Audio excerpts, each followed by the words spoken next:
Assalamualaikum sahabat soleha. Apa kabar hari ini? Mudah-mudahan selalu sehat ya. Untuk kali ini kita akan belajar tema 7, subtema 1 pembelajaran 5 dan 6. Sahabat soleha, sebelum belajar siapkan ya bukunya. Yuk kita mulai belajar. Sahabat soleha, kita langsung ya dibuka halaman 18 pembelajaran 5 di tema 7 subtema 1. Yuk kita mulai. Di sini kita ulangi. Maksudnya kita mulai dengan bahasa Indonesia tentang menentukan gagasan pokok setiap paragraf dari teks tentang perkembangan teknologi produksi pangan. Teknologi pangan dapat menghasilkan makanan baru yang lebih tahan lama. Contoh makanan baru yang dihasilkan dari tumbuhan adalah nata de coco yang merupakan hasil dari olahan air kelapa. Contoh makanan baru yang dihasilkan dari hewan adalah keju yang merupakan hasil olahan dari susu sapi. Teknologi pangan akan berkembang sejalan dengan perkembangan ilmu pengetahuan. Kita dapat mencermati informasi perkembangan teknologi produksi pangan dari teks yang disajikan berupa bacaan atau gambar. Setiap teks bacaan tersusun atas paragraf-paragraf. Setiap paragraf terdapat pola pikiran. Nah, ini ya kita akan menentukan gagasan pokok di pelajaran bahasa Indonesia. Selanjutnya, langsung ya halaman 18 PPKN. Manfaat keberagaman di rumah. Tidak hanya perbedaan kegemaran ataupun makanan kesukaan. Di dalam keluarga juga terdapat perbedaan sifat dan kemampuan atau keterampilan. Lanjut di buku halaman 19. Perbedaan-perbedaan tersebut memiliki banyak manfaat. Keberagaman di rumah dapat membuat hidup lebih berwarna. Misalnya, karena perbedaan makanan kesukaan, di rumah ibu membuat keberagaman masakan. Berikut contoh manfaat keberagaman di rumah. Nomor 1. Dengan adanya keberagaman sifat dan karakter di rumah, setiap anggota keluarga dapat mengetahui dan memahami sifat setiap anggota keluarga. Dengan demikian, tidak mudah terjadi kesalahpahaman. Sebagai contoh, berkata lemah lembut kepada anggota keluarga yang sedang dalam kesulitan. 2. Adanya keberagaman dalam keluarga dapat mengembangkan sikap menghargai, menyayangi, dan menghormati perasaan orang lain. Misalnya, sifat adik yang periang dapat menghibur ketika kakak bersedih. Dengan demikian, kita dapat hidup rukun dalam keluarga yang harmonis. Selanjutnya, ketiga, perbedaan kemampuan dalam keluarga bermanfaat ketika kita bekerja sama. Misal, kerjasama ketika membersihkan rumah. Dengan bekerja sama, kegiatan yang dilakukan menjadi lebih cepat selesai. Kemampuannya misalnya ibu bisanya masak, berarti ibu yang memasak. Kemudian adik misalnya membantu ibu membuang sampah, bisa kemampuannya. Atau ayah misalnya mencabut rumput atau membersihkan halaman rumah. Nah, itu kegiatan yang atau kemampuan yang berbeda-beda dan bermanfaat, bisa dijadikan kerja sama. Di sini kerjasama membuat pekerjaan menjadi lebih cepat selesai. Nah, soleha, nanti boleh dikerjakan tugasnya halaman 19 ya, nomor 1 sampai nomor 3. Selanjutnya buka halaman 20, yaitu matematika. Menentukan satuan tak baku untuk volume benda. Ibu membeli 3 botol kecil kecap. Ibu menuangkan semua kecap yang dibelinya tersebut ke dalam sebuah botol besar. Setelah dituang, ternyata semua kecap tersebut dapat memenuhi botol besar. Jadi ada 1 botol kecap besar dan ada 3 botol kecap kecil. Setelah dituangkan 3 botol kecap besar ini, ketika dituangkan ke 1 botol kecap besar, itu ternyata Berarti volumenya 1 botol kecap yang besar jika diisi dengan 3 botol kecap kecil, maka volume 1 botol kecap yang besar itu akan penuh. Nah, dari gambar dapat kita lihat bahwa volume botol besar 3 botol kecil. Volume sebuah benda merupakan seberapa besar ruang yang dapat ditempati benda tersebut. Pada pengukuran volume botol kecap, botol kecil merupakan satuan tak baku yang digunakan untuk mengukur volume botol besar. Masih banyak satuan tak baku lain yang dapat digunakan untuk mengukur volume suatu benda. Perhatikan contoh berikut. Di sini ada 1 ember dan ada beberapa gayung, 1, 2, 3, 4, 5, 6, 7, 8. Nah, satuan volume yang digunakan adalah gayung. Jadi 1 ember ini agar airnya penuh memerlukan berapa gayung? Berarti memerlukan 8 gayung sesuai yang digambar. Kemudian contoh selanjutnya di sini ada gelas 1, 2, 3, 4, 5, 6, 7, 8, 9, 10. 10 gelas dan 1 panci besar. Agar panci besar ini terisi air penuh, maka menggunakan 10 air atau 10 gelas air. Satuan volume yang digunakan adalah gelas. Nah, soal-soal buka halaman 21. Halaman 21 kita kerjakan bersama ya.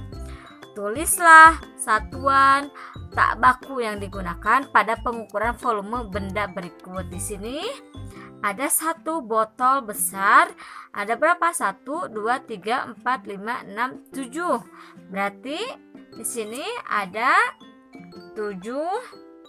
Nah, ditulis satuan volume yang digunakan adalah 7 sendok. Selanjutnya, yang kedua, satuan yang digunakannya berapa? 1, 2, 3, 4, 5, 6, 7, 8, 9. 9. Satuan volume, tulis bersama-sama ya, yang digunakan adalah berapa tadi? 9 kaleng. Selanjutnya yang C, ada berapa cangkir untuk memenuhi volume termos? 1, 2, 3, 4, 5, 6, 7, 8, 9, 10. Ada 10, berarti satuan volume yang digunakan adalah 10 cangkir. Lanjut. Ada berapa di sini? Ada berapa ember kecil ya? 1, 2, 3, 4, 5, 6, 7, 8, 9, 10, 11, 12, 13, 14, 15. Satuan volume yang digunakan adalah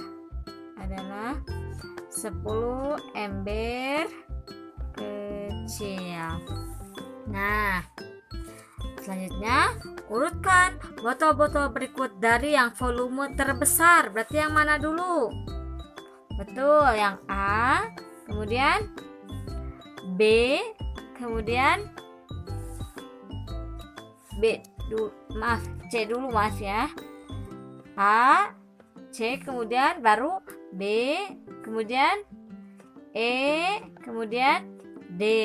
Nah, boleh setelah ikut menulis ya, diisi bersama-sama.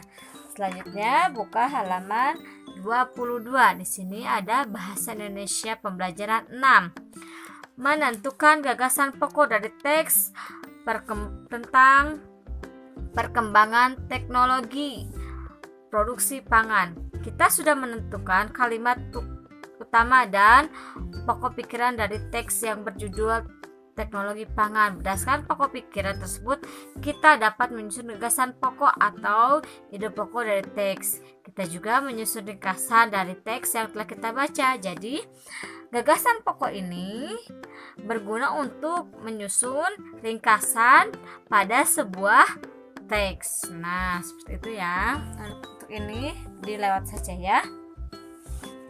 Oke, buka halaman 23. Pelajaran matematika. Menentukan volume benda dengan satuan tak baku. Benda yang memiliki ruang dapat diukur volumenya. Ingat kembali tentang volume.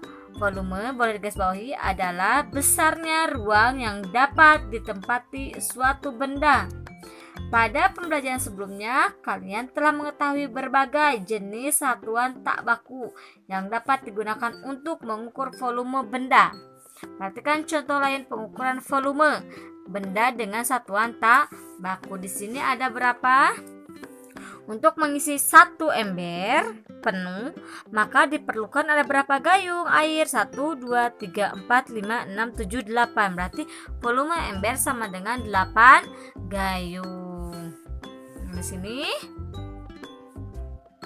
tentukan volume ini bersama-sama ya. Diisi bersama. Tentukan volume benda suatu sesuai gambar berikut. Di sini nomor 1 ada berapa gelas? Berarti untuk memenuhi 1 termos 1, 2, 3, 4, 5, 6. Tulis 6 gelas. Kemudian ini ada berapa cangkir? Volume tekonya 1, 2, 3, 4, 5, 6, 7, 8. 8 cangkir. Kemudian volume baknya memerlukan berapa gayung? 1, 2, 3, 4, 5, 6, 7. Ada 7. Kemudian volume bak memerlukan berapa ember? 1, 2, 3, 4, 5, 6, 7, 8, 9, 10, 11, 12, 13, 14, 15 ember. Selanjutnya, Sosoleha buka halaman 25, pelajaran PPKN tentang menyikapi keberagaman di rumah. Setiap anggota keluarga dapat memiliki kebiasaan, sifat-sifat, dan ciri-ciri yang beragam. Perbedaan yang ada hendaknya tidak menjadi suatu masalah. Untuk menyikapi keberagaman di rumah, diperlukan sikap tenggang rasa. Tenggang rasa boleh guys bawahi, artinya menghargai dan menghormati perasaan orang lain. Selain tenggang rasa, kita juga sebaiknya menerapkan sikap saling melengkapi dan toleran dalam menyikapi keberagaman di rumah. Sebagai contoh, kakak yang mahir dalam pekerjaan matematika dapat mengajari adiknya berhitung. Contoh lain, ibu membuat masakan dengan sambal terpisah karena tidak semua anggota keluarga menyukai rasa pedas. Dengan sikap tenggang rasa, kehidupan di rumah menjadi rukun dan harmonis. Kita juga dapat mengatasi segala permasalahan dengan baik. Anggota keluarga pun dapat terhindar dari perselisihan. Dan tenggang rasa atau toleransi itu diperlukan sekali saat di tempat di keluarga, di teman-teman. Kalau kita saling menghargai dan saling menghormati, maka akan terjadinya sikap rukun, terus saling menyayangi, seperti itu ya. Nah, cukup sekian ya pembelajaran hari ini. Mudah-mudahan Sosoleha bisa mengerti apa yang sudah jelaskan. Tetap semangat ya, meskipun kita masih belajar di rumah. Ingat, belajar dulu, dikerjakan dulu tugasnya, baru Sosoleha boleh main jika belajarnya sudah selesai. Tetap semangat Sosoleha. Assalamualaikum warahmatullahi wabarakatuh.